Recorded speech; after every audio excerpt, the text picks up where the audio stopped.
عمران خان وزیر اعظم، اور اس بارے میں قانون میں لکھا ہوا ہے جو آفیشل سیکرٹس ایکٹس میں ہے کہ جو ایگزیکٹو اتھارٹی کا چیف ہے پرائم منسٹر آف پاکستان، اس کی یہ ڈیوٹی ہے کہ اگر کوئی چیز ایسی ہو جو پبلک انٹرسٹ میں ہو تو آپ کے انٹرسٹ میں ہے نا، امریکہ کی مداخلت نہیں ہونا چاہیے۔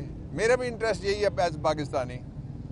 ہم کہتے ہیں کسی کی بھی مداخلت پاکستان میں نہیں ہونی چاہیے، پاکستان کے فیصلے پاکستانیوں کو کرنے چاہیے۔ جس طرح الیکشن آ رہا ہے 8 فروری کو، آپ نے فیصلہ کرنا ہے، کسی بند کمرے میں فیصلہ قبول نہیں کرے گی قوم۔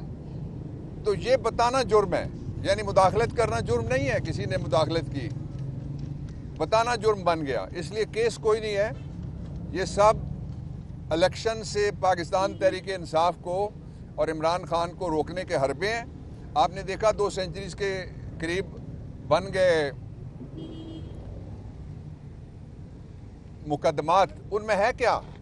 ان مقدمات کو بنانے کے بعد بھی عمران خان کے مالی کی ضرورت ہے، عمران خان کے گارڈ کی ضرورت ہے، عمران خان کے باورچی کی ضرورت ہے، عمران خان کے چوکیدار کی ضرورت ہے جو گواہیاں دیں۔ اور بھی مجھے پتہ لگا ہے کہ کچھ لوگوں کو تیار کیا جا رہا ہے جو آ کے اسی طرح کی سٹوریاں بیان کرنے گے۔ میں ان کو جو آنے والے ہیں اور جو نہیں آنے والے سب کو میں ملا کے کہتا ہوں، ان سب کو کہ پاکستان کے لوگ یہاں سے آگے گزر گئے۔ میں نے آج عمران خان صاحب سے بھی جب سیاسی گفتگو کا ایک پورشن تھا میرا ان کا، اس میں نے ان کو پارٹی کے بارے میں بتایا، اور میں نے کہا کہ مجھے یہ لگتا ہے پہلی دفعہ کہ ہم سارے پیچھے رہ گئے، قوم آگے نکل گئی ہے۔ جب قوم کو یہ کہا جائے گا ساڑھی گل ہو گئی ہے تو قوم ووٹ کی، اپنے ووٹ کی بے توقیری اور توہین سمجھتی ہے اس کو، اس لیے کہ کسی گل پہ کسی کو اقتدار پاکستان میں منتقل کرنے کی کوئی پروویژن آئین کے اندر موجود نہیں ہے۔ اور پھر جس طریقے سے ایک ایسے صاحب کو لایا گیا جو 1981 میں پہلی دفعہ ملک کے سب سے بڑے صوبے کے وزیر اعلیٰ بنے تھے، کیا دیا انہوں نے؟ 85 میں وہ بنے تھے پہلے فائنانس منسٹر، 81 میں، 85 میں وہ بن گئے وزیر اعلیٰ، 88 میں وہ وزیر اعظم بن گئے، اور صرف 3.5 سال عمران خان کا وقفہ چھوڑ کے وہ وزیر اعظم تھے۔ پھر ان کے بھائی وزیر اعظم بنتے ہیں، ان کا بھتیجا اور دوسرے وزیر اعظم کا بیٹا وہ پنجاب کا وزیر اعلیٰ ہوتا ہے، وہ وزیر اعلیٰ 1 دفعہ نہیں 3 دفعہ ہو گئے۔ تو وہ کون سا نسخہ کیمیا اس دفعہ ملا ہے مے فیئر کے اندر سے، جس کو وہ لے کے آئے ہیں اور پہلے نہیں تھا، اور انہوں نے 18 مہینے شہباز شریف کو بھی نہیں دیا کہ ملک کس طرح سے ٹھیک کر دو، یہ نسخہ ہے۔ وہ نسخہ وہ جیب میں چھپا کے رکھ کے آئے تھے۔ اس نسخے کا ایک ہی نام ہے جو پاکستان کی قوم پوری اچھی طرح سے جانتی ہے، وہ ہے NRO۔ اور انہوں نے کہا نا کہ جی بڑی قدرت مہربان ہے، قدرت مہربان نہیں، NRO مہربان ہے آپ پہ۔ قدرت جس پہ مہربان ہو وہ پبلک میں جا سکتا ہے، اس کی عزت ہوتی ہے باہر۔ قدرت کی میزبانی کا سب سے جو بنیادی نقطہ ہے وہ یہ ہے کہ آبرو ہو۔ آپ نے تو ملک کو تماشا بنا دیا۔ کل پھر ایک انٹرنیشنل ریٹنگ چھپی ہے کرپشن میں، پاکستان کو نواز شریف کے نام سے پہلے نمبر پہ لکھا ہوا ہے، اس میں وہ میڈیا پہ آپ دیکھ لیں اس کو۔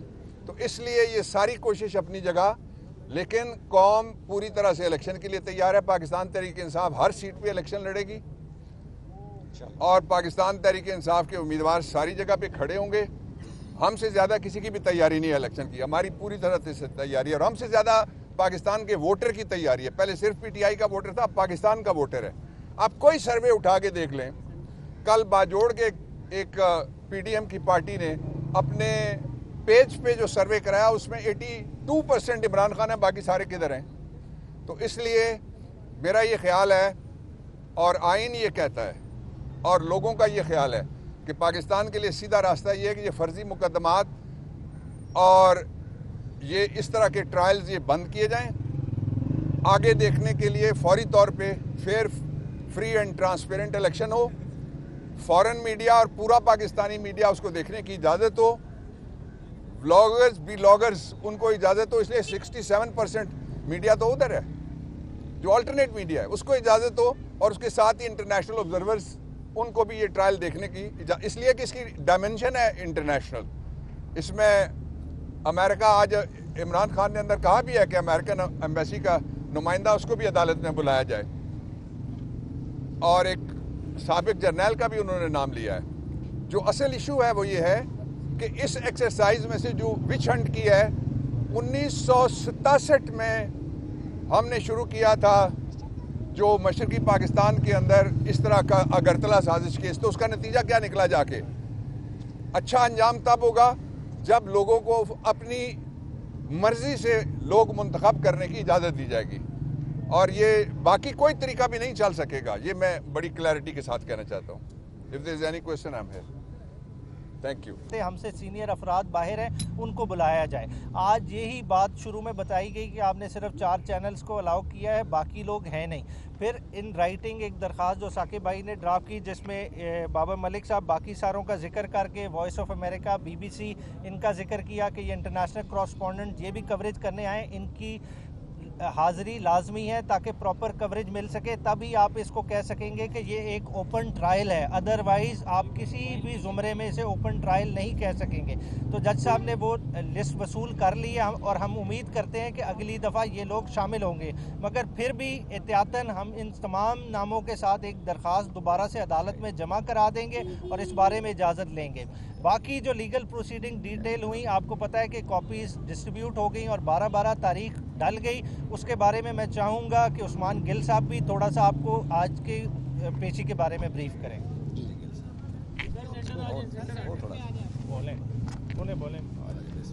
اچھا جی، آج کی جو تاریخ مقرر تھی کاپیاں سپلائی کرنے کے حوالے سے، اس میں ہم نے سب سے پہلے عدالت کو ایک جو قانونی نقطہ تھا اس پہ بتایا کہ یہ اس میں قانونی ایک رکاوٹ ہے کہ یہ ٹرائل آگے نہیں چل سکتا.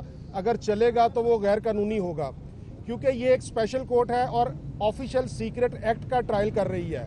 آفیشل سیکرٹ ایکٹ کی دفعہ 13(6) کے مطابق جب تک متعلقہ گورنمنٹ، فیڈرل گورنمنٹ یہ نوٹیفیکیشن کوئی سٹینڈنگ آرڈر نہ کرے جنرل یا اسپیشل کہ یہ اس کیس کی کارروائی کس قانون کے تحت ہوگی، وہ نوٹیفیکیشن، وہ آرڈر آج تک جج صاحب کی فائل پہ اویلیبل نہیں، اور اس کے بغیر یہ کیس آگے نہیں چل سکتا. لیکن ہمارے اعتراض کے باوجود، جو کہ ایک آج کی پروسیڈنگ میں سمجھتا ہوں کہ قانونی نہیں ہے، غیر قانونی ہے، اور ہم اپنی لیگل ٹیم سے کنسلٹنسی کرنے کے بعد پاسبلی اس کو چیلنج بھی کریں گے، کیونکہ وہ کاپیز سپلائی نہیں ہو سکتی جب تک فیڈرل گورنمنٹ کا وہ سٹینڈنگ اسپیشل یا جنرل آرڈر ریکارڈ پہ اویلیبل نہ ہو. اور ایڈمیٹڈلی یہ عدالت نے، جج صاحب نے ایڈمٹ کیا کہ ایسا کوئی آرڈر ریکارڈ پہ موجود نہیں ہے. سیکنڈلی، جو ہمیں آج کاپیز بھی سپلائی کی گئیں وہ بھی نامکمل کی گئیں.